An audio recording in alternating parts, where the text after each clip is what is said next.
जिसे एकादशी व्रत रहना हो उसका नियम है कि गौ सेवा से बहुत जल्दी शरीर पवित्र होता है, हृदय भी पवित्र होता है और गोविंद भी प्रसन्न होते हैं। अपवित्र भूमि में भी यदि गाय के गोबर का लेप कर दिया जाए तो परम पवित्र मानी जाती है। गाय बहुत पवित्र, जहां वो बैठती है, जहां वो मूत्र त्याग करती, गोबर त्याग करती, वो स्थान तीर्थ तुल्य पवित्र माना जाता है।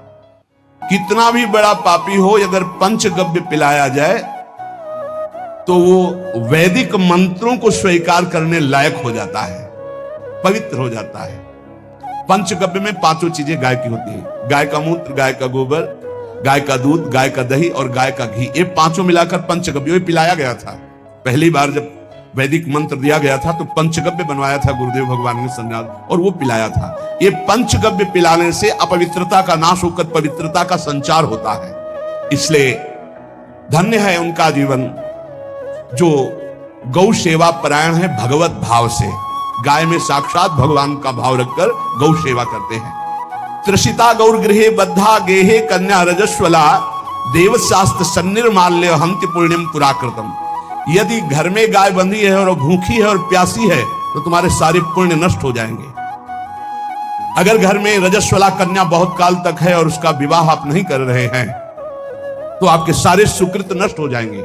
यदि घर में ठाकुर जी विराजमान है और कर का पहनाया हुआ माला सुबह तुमने देख लिया तो तुम्हारे सारे पुण्य नष्ट हो जाएंगे, क्योंकि शयन कराते समय तुमने उतारा नहीं, अर्थात तुम सेवा में प्रमाद करते हो। तो देवतास्त्र सन्निर्माल्य हंति पुण्यम पुराकृतम। जैसे सुबह श्रृंगार किया तो रात्रि के शयन के समय वो हटा लेने चाहिए माले। जब हम शयन कराते हैं तो भले पुष्प शैया पे शयन कराएं पर माला नहीं धारण करें। श्रृंगार का माला अगर दूसरे दिन दर्शन किए क्यों पहने ठाकुर जी, तुम्हारे सुकृत नष्ट हो जाएंगे। गाय बंदी हो घर में, वो प्यासी है और भूखी है, तुम्हारे सुकृत नष्ट हो जाएंगे। त्रसिता गौर गृहे बद्धा, क्योंकि तुम्हारे पास सेवा करना चाहिए। यो वै गाम प्रतिसिद्धेन तो चरंतिम च स्वत्रणम नरहा तस्य पूर्वे च पितरः कंपन्ते पतनोन्मुखा। यदि गाय हरी हरी घास चर रही कहीं और तुमने डंडा ऊपर प्रहार किया, लाठी मारी, तो तुम्हारे पितर खोपड़ी के बल नरक जाने के लिए तैयार हो गए। ये लिखा है चरंतिम स्वम तृणम नरः तो तस्य पूर्वे च पितरः कंपन्ते पतनोन्मुखा। इसीलिए क्या भारत से कहीं किसी की तुलना हो सकती है जहां गौ को माता की पदवी दी गई, जहां गौ को हम आराध्य देव के रूप में मानते हैं, आराधना करते हैं। गौ रक्षा, गौ सेवा, ये बहुत बड़ा इसमें छुपा हुआ है। स्वयं भगवान अवतरित होकर गौ रक्षा, जब गाय के रूप में पृथ्वी रमाती तो भगवान का अवतार हुआ है। बड़ा विचित्र समय आता चला जा रहा है कि अब आधुनिक यंत्रों की ऐसी सेवाएं हो गई बड़ी बड़ी कि अब ना बैल की जरूरत है और ऐसे दूध की महंगाई बन गई कि अब देसी गाय 2 लीटर 3 लीटर 4 लीटर और ऐसी ऐसी कि 20-20 25-25 लीटर दे तो कौन देसी गाय को। गौओं का सेवा का भावना शास्त्र आज्ञा करता है कि जो प्रतिदिन अग्रग्रासे परोभावा कर्तव्यो भक्ति तोन्वहम अकृत्वा स्वयं आहारम कुर्वम नापनोति दुर्गतिम। जे ही तुम्हारे गृहस्थ में घरों में पहले होता था, अब तो भगवान जाने, जे ही पहली रोटी तवा में गई तो वो निकाल करके पक्की रखी जाती थी गौग्रास के लिए, पहला रसोई में। तो इसमें लिखा प्रतिदिन स्वभोजनम, पहले स्वयं भोजन न करके गाय के लिए ग्रास निकालना चाहिए। तो जिनके पास अर्थव्यवस्था जो गृहस्थ धर्म में है या जिनके पास अर्थ है, कुछ रोज 1 रुपया निकालो।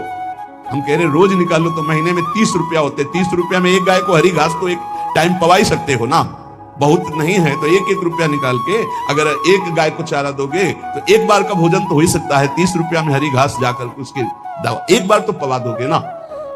अग्रग्रासे परोभावा कर्तव्य भक्ति तोन्वहम, भक्ति पूर्वक गाय को 1 ग्रास भोजन में 1 रोटी तो निकालना चाहिए गाय के लिए, ऐसा शास्त्र आज्ञा कहता है। जो ऐसा करता है तो अकृत्वा स्वयमाहारम कुर्वन् नाप्नोति दुर्गतिम, अपने आहार से 1 रोटी निकालकर गाय को देता है और स्वयं 3 रोटी भले पाले 1 रोटी गाय को दे दी तो बोले उसकी दुर्गति नहीं होगी, अर्थात उसके अंदर भाव बढ़ता चला जाएगा भगवान की भक्ति में।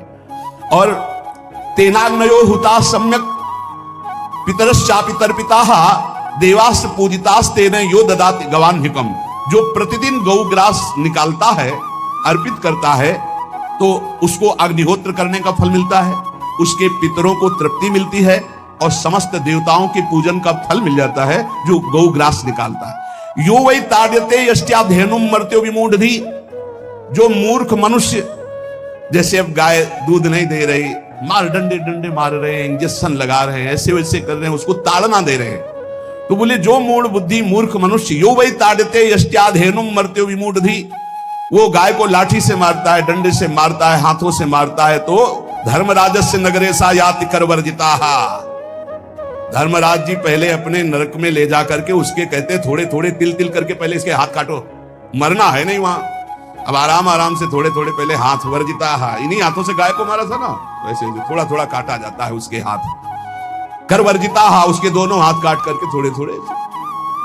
यो वै दंसान वार्यति तस्य पूर्वे कृतार्थ कहा नत्यंत सवादिस्मास तरिष्यति भाग्यवान, जो गौ के शरीर को स्नान कराता है, गौ के शरीर को कीट आदि से मच्छर आदि से रक्षा करता है और खूब अच्छा अच्छा पदार्थ गौ, केवल दूध के लोभ से नहीं, ये हम गौ सेवा की बात कर रहे हैं, ये कि नहीं हमें 10 लीटर दूध देती तो हाथ फेराओ, जब दूध नहीं देती है तो चारा भी ठीक से नहीं दे रहे और उसके ये स्वार्थी हो, गौ सेवा का बात नहीं, वो दूध का लोभी केवल व्यापार की बात करता है। गौ सेवा का तात्पर्य है गौ सेवा केवल खूब बछड़े को पिला दिया प्रसाद रूप से, जो दूध मिला उसका अपने सेवन की वो बात तो अलग है।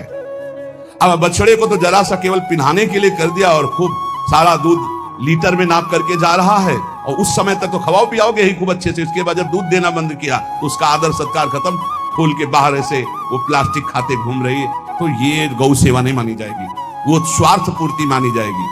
जो सदैव गौ सेवा करता है, उसके डांस मच्छर हटाता है, स्नान कराता है, पीठ में हाथ फेरता है, उसके पूर्वज जो पितर होते हैं वो नाच पड़ते हैं, उनका मंगल होना शुरू हो जाता है कि हमारे वंश में गौ सेवक पैदा हुआ, बड़ा भाग्यवान है और वो गौ के द्वारा हमें तार देगा, ऐसा भाव।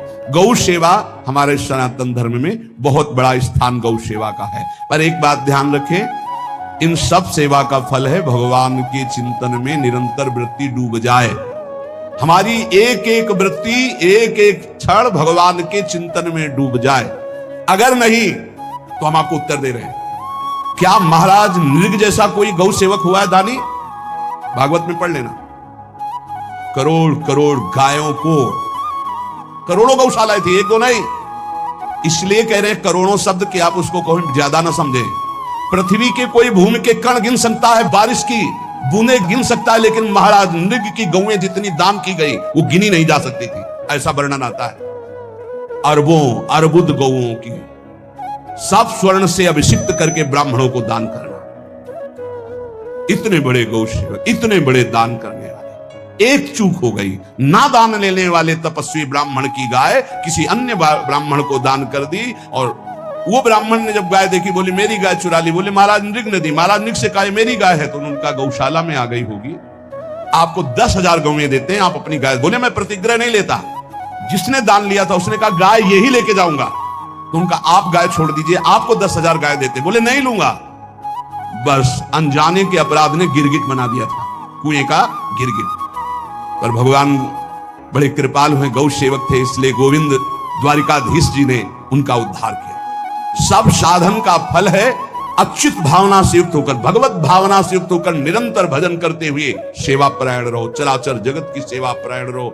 भजन करना ही सबसे बड़ा परम धर्म है। हम सब सेवाएं करें जगत की, लेकिन अंदर से राधा राधा राधा, गोविंद गोविंद गोविंद गोविंद, आनंद आ जाएगा। तन से सेवा करो, मन से भगवान के चिंतन, मामनुष्मर युद्धते, भगवान के चिंतन में रहो। सेवा और व्यापार में अंतर होता है। गौ सेवा के बहाने से धन का जो दान लेना है और उसका अपने में प्रयोग करना, मैं पितरों सहित नरक जाना है, लिख लो। गौ सेवा के बहाने से दान लेना और उसका अपने परिवार के सुख में पैसे का प्रयोग कर देना या अपनी वासनाओं की पूर्ति में लगा देना।